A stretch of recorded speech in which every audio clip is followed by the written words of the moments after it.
أعوذ بالله من الشيطان الرجيم. پناہ مانگتا ہوں میں اللہ کی شیطان مردود سے۔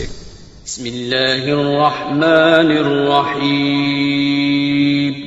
شروع اللہ کا نام لے کر جو بڑا مہربان نہایت رحم والا ہے۔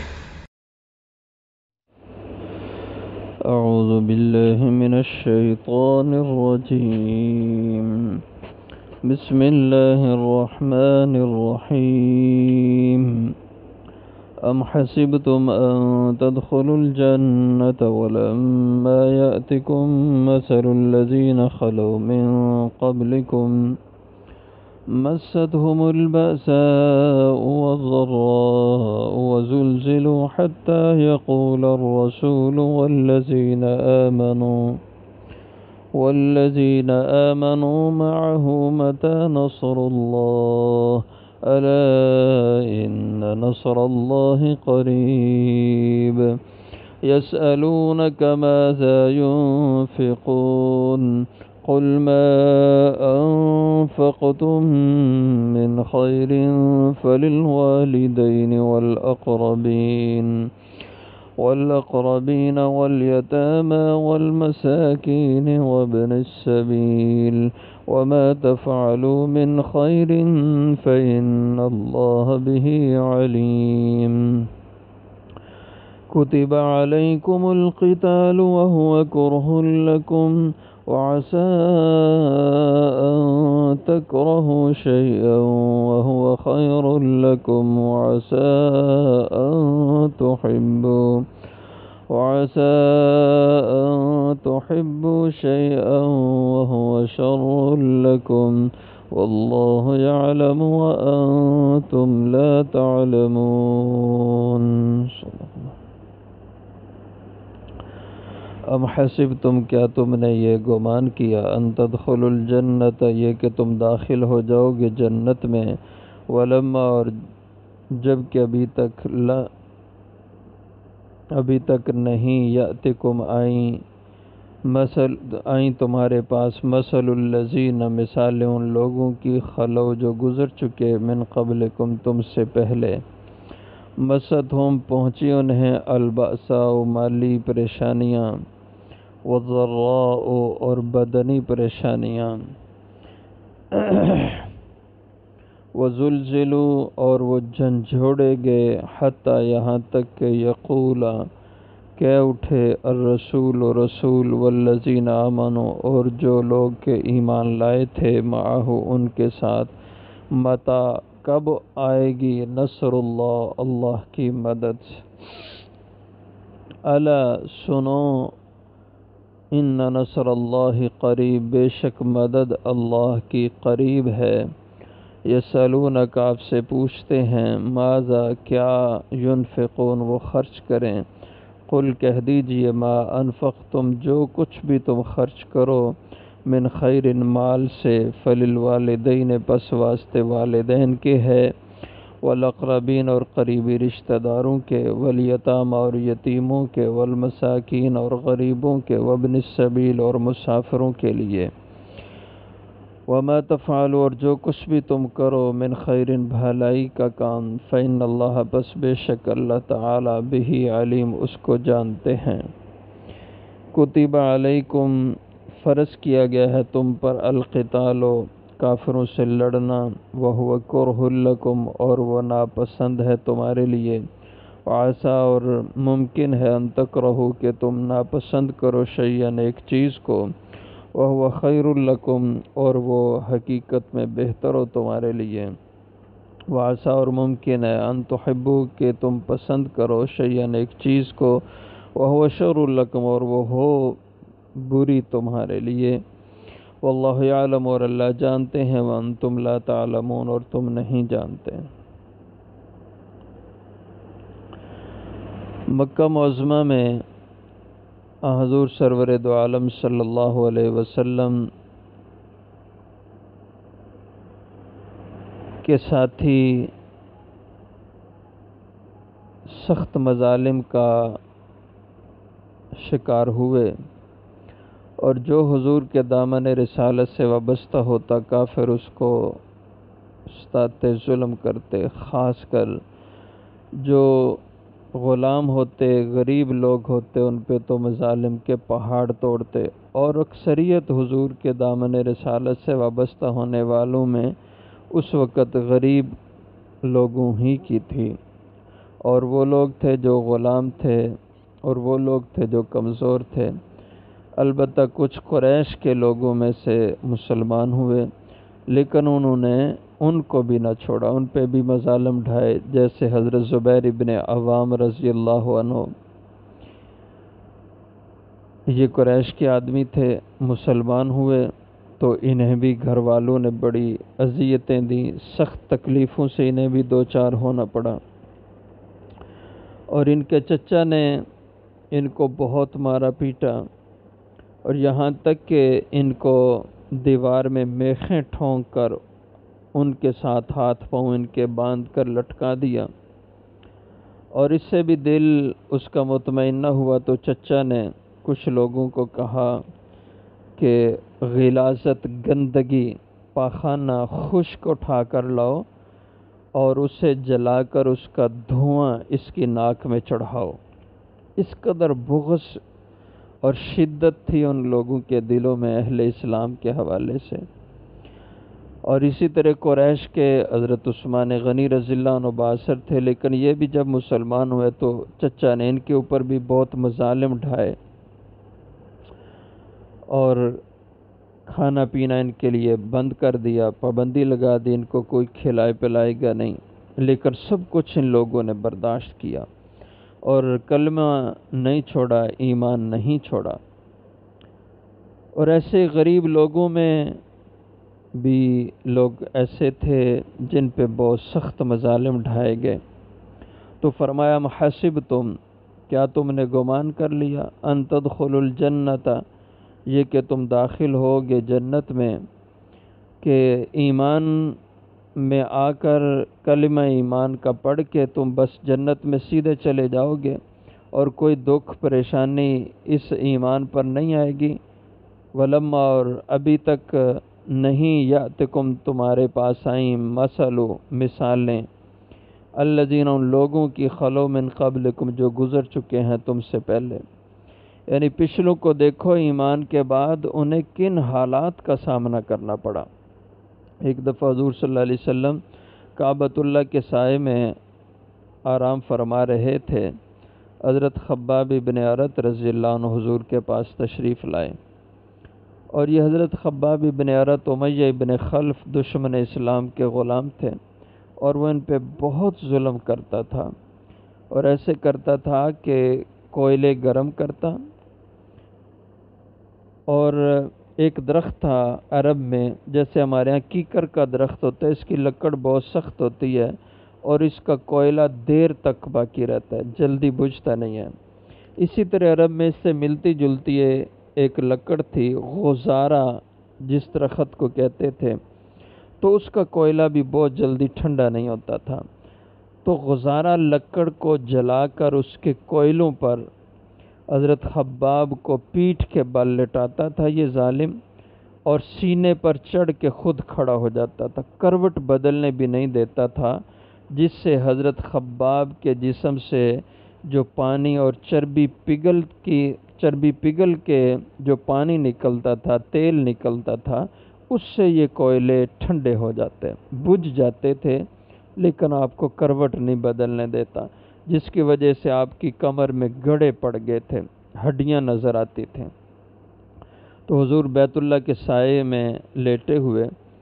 حضرت خباب آئے اور اپنا کرتا کمر سے اٹھا کے دکھایا، فرمایا کہ یا رسول اللہ دیکھیں میرا آقا امیہ مجھ پہ کتنا ظلم ڈھاتا ہے۔ رسول اللہ صلی اللہ علیہ وسلم نے جب یہ دیکھا، آپ کو بھی بڑا دکھ ہوا، تکلیف ہوئی، لیکن فرمایا کہ خباب تم میرے امتی ہو، تم سے پہلے جو ایمان والے تھے ان کے حالات کو دیکھو، ان کے اوپر اس سے بھی سخت مظالم ڈھائے گئے۔ فرمایا ان میں کچھ ایسے لوگ تھے کہ اس دور کے کافر ظالم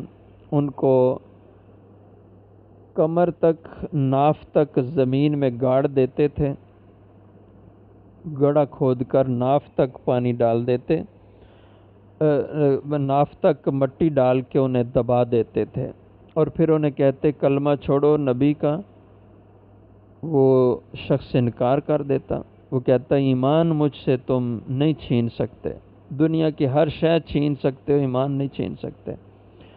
تو وہ ظالم ایک ادھر کھڑا ہوتا، ایک ادھر کھڑا ہوتا، آرے سے ان کو چیر دیتے تھے۔ تو سر سے آرا چلاتے، ایک حصہ جسم کا ادھر گر جاتا، ایک ادھر گر جاتا، لیکن وہ لوگ کلمہ نہیں چھوڑتے تھے۔ اور ایسے بھی لوگ تھے کہ جن کے جسم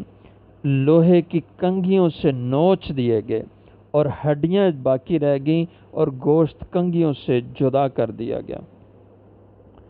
اس طرح فرمایا ان پہ ظلم ڈھائے گئے۔ اور بعض ظالم ایسے تھے جنہوں نے آگ کے بھٹے تیار کیے اور اس میں اہل ایمان کو پھینک دیا۔ تو فرمایا کہ تمہارے پاس ابھی پہلے لوگوں کی مثالیں نہیں آئیں، مستہم الباسا، پہنچی انہیں مالی پریشانیاں بھی، مالی مسائل کا بھی انہیں سامنا کرنا پڑا ایمان کی نسبت، والضراء، اور بدنی پریشانیوں کا بھی انہیں سامنا کرنا پڑا، وزلزلوا، یعنی انہیں مال بھی اپنا دینا پڑا، مال بھی اللہ کی راہ میں انہوں نے قربان کیا، اور اپنے جسم سے بھی تکلیفیں سہیں، ان کے جسم کاٹے گئے، جسم زخمی کیے گئے، وزلزلوا، ان پہ زلزلے کی کیفیت طاری ہوئی، یعنی اتنے سخت ان مسائب میں وہ جھنجھوڑے گئے، حتیٰ یہاں تک کہ ان مسائب میں یقول الرسول، اللہ کے رسول کہہ اٹھے، ان کی زبان سے بھی نکل گیا، والذین آمنوا، اور ان لوگوں کے زبانوں سے بھی یہ لفظ نکلے، آمنوا معہ، جو ایمان لائے تھے اس نبی کے ساتھ، متی نصر اللہ، وہ پکار اٹھے کب ہو آئے گی مدد اللہ کی، اے اللہ تیری مدد کہاں ہے، وہ مدد بھیج دے، اس قدر وہ ستائے گئے۔ تو یہ تاریخ بھری پڑی ہے، حضور سے پہلے بھی لوگوں کے ساتھ ظلم ہوتے رہے، حضور صلی اللہ علیہ وسلم کے زمانے میں مکہ کے دور میں بھی اہل ایمان پہ مظالم ڈھائے جاتے رہے، لوگ اپنے گھر بار چھوڑ کے اسلام کے لیے نکل گئے، زمینیں چھوڑ دی، مکان چھوڑ دی، اہل و عیال چھوڑنے پڑے، سب کچھ قربانیاں دیں، لیکن کلمہ اور ایمان نہیں چھوڑا۔ آج بھی ہم عالم اسلام میں دیکھیں، مسلمان پہ کہاں کہاں ظلم نہیں ڈھایا جا رہا۔ یہ بھی قریب برما کے مسلمانوں پر اسی طرز کے مظالم ڈھائے گئے، ان کے جسم چھری سے ان کی چمڑیاں، زندہ انسانوں کی چمڑیاں اتاری گئیں، زندہ آدمی اور اس کا پیٹ چھری سے چاک کر دیا گیا، عورتیں ان کے پیٹ چاک کر بچے ان سے نکالے گئے۔ آج کے دور میں، اس دور جدید میں جس میں کہتے ہیں یہ مہذب دنیا ہے، اس میں مسلمانوں کے ساتھ یہ ظلم، زندہ مسلمانوں کو آگ جلا کر اس میں ڈالا گیا، پھینکا گیا، یہ آج کے دور کی بات ہے۔ یہ اسلام کی تاریخ ہے، مسلمان کی تاریخ ہے، مسلمان نے ہر دور میں کفر سے ظلم سہے ہیں۔ تو جب ظلم کی انتہا ہو جاتی تھی تو مسلمان کہہ اٹھتے متی نصر اللہ، اے اللہ تیری مدد کب آئے گی۔ آج بھی برما کا مسلمان چیخ چیخ کے کہہ رہا ہے اے اللہ تیری مدد کب آئے گی۔ اور یہ وہ مظلوم ہیں جن کو کوئی زمین کا ٹکڑا قبول کرنے کے لیے تیار نہیں ہے، جس طرف رخ کرتے ہیں اس طرف کی زمین انکار کر دیتی ہے کہ تم ہمارے پاس نہیں آؤ۔ اس قدر مظلوم آج کا مسلمان ہے۔ اس سے پہلے وسطی افریقہ کے حالات ایسے ہی بنے تھے، مسلمانوں کو گاجر مولی کی طرح کاٹا گیا، آگ میں جلایا گیا زندہ مسلمانوں کو، اور ماؤں کے سامنے، باپ کے سامنے ان کی اولادوں کی، بچیوں کی عزتیں لوٹی گئیں۔ اس قدر مظالم کا سامنا کرنا پڑا مسلمان کو آج بھی۔ الا ان نصر اللہ قریب، اللہ فرماتے ہیں میرے پیارے بندو گھبراؤ نہیں، صبر کا دامن تھامے رکھو، الا خبردار، یہ کلمہ انتباہ کا ہے، کئی معنی اس کے بنتے ہیں، خبردار، آگاہ ہو جاؤ، متوجہ ہو جاؤ، الا سنو، ان نصر اللہ قریب، بے شک اللہ کی مدد قریب ہے، تم بس صبر کا دامن نہ چھوڑنا، اللہ کی مدد آئے گی۔ یسألونک ماذا ینفقون، یہ حضرت عمرو بن جموح رضی اللہ عنہ تھے اور لنگڑے صحابی تھے، احد میں شہید ہوئے تھے، بڑے پھرتیلے صحابی تھے۔ حضور کے پاس تشریف لائے، فرمایا رسول اللہ صلی اللہ علیہ وسلم مجھے یہ بتائیے کہ میں اللہ کے راستے میں مال کیسے خرچ کروں، کتنا مال خرچ کروں، کہاں خرچ کروں۔ اللہ نے مال دیا ہوا تھا، تو اس پہ اللہ تعالیٰ نے یہ آیت نازل فرمائی، یسألونک، آپ سے پوچھتے ہیں، ماذا ینفقون، کیا خرچ کریں۔ قل، آپ کہہ دیں، ما انفقتم، جو بھی خرچ کرو تم، من خیر مال فللوالدین، تو سب سے پہلے والدین پر مال خرچ کرو۔ یہ زکوٰۃ کی بات نہیں ہے، یہ نفلی صدقہ خیرات کی بات ہے، نفلی مال خرچ کرنا۔ تو یہ اس کی بات ہے کہ سب سے پہلے تمہارے مال کی مالی خدمت کے حقدار والدین ہیں تمہارے، ان پہ اپنا پیسہ خرچ کرو۔ والاقربین، اور قریبی رشتہ داروں پہ اپنا پیسہ خرچ کرو، کیونکہ زکوٰۃ ماں باپ کو نہیں دے سکتے، صدقہ واجبہ ماں باپ کو نہیں دے سکتے، اپنے بیٹوں کو، بیٹیوں کو، نواسوں کو، نواسیوں کو، ان کو آپ نہیں دے سکتے، اور ماں باپ کے اوپر اپنے دادا، نانا، پردادا، پرنانا، ان کو بھی آپ نہیں دے سکتے زکوٰۃ۔ ہاں، ان کی خدمت ویسے اپنے مال میں سے کریں۔ قریبی رشتہ داروں پہ مال خرچ کرو کہ یہ بہترین مال کا خرچ ہے، مصرف ہے، کیونکہ حضور صلی اللہ علیہ وسلم نے ارشاد فرمایا، اگر تم یہ چاہتے ہو کہ تمہاری عمر میں برکت آئے، تمہارے مال میں برکت آئے، تو فرمایا کہ پھر تم اپنے رشتہ داروں سے حسن سلوک کرو، والیتامى، اور یتیموں کے اوپر مال خرچ کرو، والمساکین، اور غریب مسکین لوگ جو ان پہ مال خرچ کرو، وابن السبیل، اور جو مسافر ہیں حالت سفر میں، اگر کوئی شخص اس کی زاد راہ اس سے چھن گیا، جیسے آج کا دور اللہ معاف کرے جیب کاٹ دی جاتی ہے، یا کوئی مال چھین لے اور مسافر ہے مالدار لیکن اب حالت سفر میں مال چھن گیا، تو ان لوگوں پہ اپنا مال خرچ کرو، اس پہ اجر ثواب ملے گا تمہیں۔ وما تفعلوا من خیر، اور جو کچھ بھی تم کرو من خیر، نیکی کا کام، کوئی بھی نیکی اور بھلائی کرو، فإن اللہ بہ علیم، تو بے شک اللہ اس کو جاننے والے ہیں، کل اس کے مطابق اللہ تمہیں اس کا پورا پورا اجر عطا فرمائیں گے۔ کتب علیکم القتال، فرض کیا گیا تم پہ اللہ کی راہ میں کافروں سے لڑنا۔ قتال یہ جہاد ہی کا معنی ہے، تو مقابلے میں دشمن کے نکلنا، میدان میں نکلنا اور اللہ کے دین کی سربلندی کے لیے دشمنان اسلام سے لڑنا، اس کو قتال کہتے ہیں۔ جہاد کا معنی ہوتا ہے اللہ کے دین کی سربلندی کے لیے جد و جہد کرنا، کوشش کرنا، اور یہ کوشش تلوار سے بھی ہو سکتی ہے جس کا نام قتال ہے، اور یہ زبانی دین اسلام کی دعوت، یہ بھی جہاد ہے، اور قلم سے، تحریر سے اسلام کے پھیلانے کی محنت، یہ بھی جہاد ہے، واعظ کرنا، یہ بھی جہاد ہے، تعلیم و تعلم دین کی سربلندی کے لیے، یہ بھی جہاد کا ایک شعبہ ہے۔ تو فرمایا تم پہ جہاد کو، دشمنوں سے لڑنے کو فرض کیا گیا۔ یہ فرض عین بھی ہے، فرض کفایہ بھی ہے۔ فرض کفایہ عام حالات میں ہے کہ ایک طبقہ، جیسے ہمارے ملکوں میں فوجیں ہوتی ہیں، ایک طبقہ دشمنان اسلام کے مقابلے میں وہ کام کرتا رہے، باقیوں سے یہ فرض ادا ہو جائے گا، فرض کفایہ۔ اور فرض عین کہ جب اچانک کافر مسلمانوں پہ حملہ کر دے، اسلامی ملک پہ حملہ کر دے، تو پھر سارے مسلمانوں پر جہاد فرض ہو جاتا ہے، فرض عین۔ تو فرض کیا گیا تم پر قتال، دشمنوں سے لڑنا، وَهُوَ كُرْهٌ لَكُمْ، اور یہ تمہاری طبیعتوں کو ناگوار گزرے گا۔ واقعی بہت مشکل ہے اللہ کی راہ میں لڑنا، اپنے جان کو دینا مشکل ہے، طبیعت پہ بھاری گزرتا ہے۔ وَهُوَ كُرْهٌ لَكُمْ، اور وہ ناپسند ہے تمہارے لیے، لیکن تمہاری پسند ناپسند یہ کوئی معیار نہیں ہے، اللہ کے نزدیک یہ تمہارا پسندیدہ عمل ہے، اس لیے کہ اس سے تمہاری طاقت بنے گی، اور یہ تمہارے اسلام کی شان و شوکت کا ذریعہ ہے۔ وعسى، اور ممکن ہے، ان تکرہوا شیئا، کہ تم ناپسند سمجھو ایک چیز کو، وَهُوَ خَيْرٌ لَكُمْ، اور وہ تمہارے حق میں بہتر ہو۔